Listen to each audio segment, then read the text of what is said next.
Andito na naman tayo sa nagbabagang showbiz balita.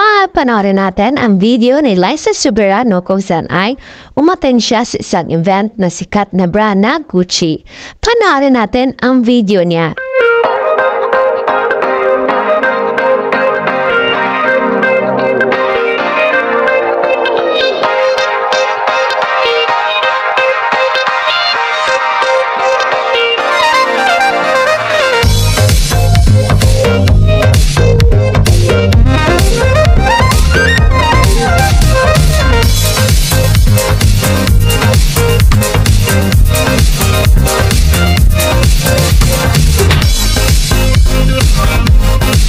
Nag-upload si Liza Soberano sa kanyang IG account at story kung saan ibinahagi niya sa kanyang mga fans ang kanyang brand endorsement at ang pag-attend niya sa nasabing event na Gucci. Pang-international na nga at pang-Hollywood na nga ang mga brand na ini-endorse ni Liza Soberano kasama ang kanyang manager na si James Reid at kasama ni Liza ang mga sikat na mga modelo at mga celebrity.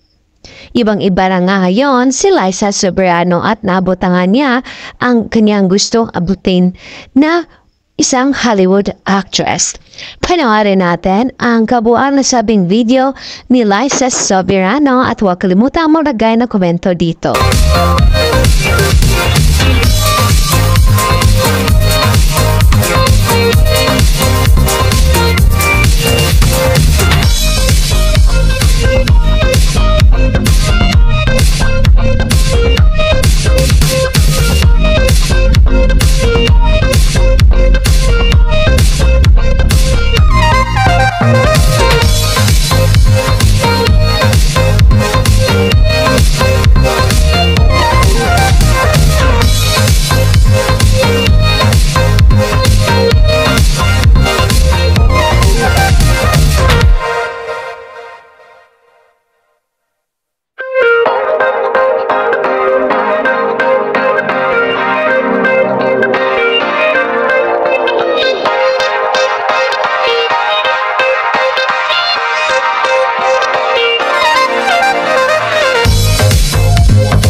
Thank you sa panood sa nasabing video ni Liza Soberano. And for more showbiz updates, don't forget to like, subscribe, and share.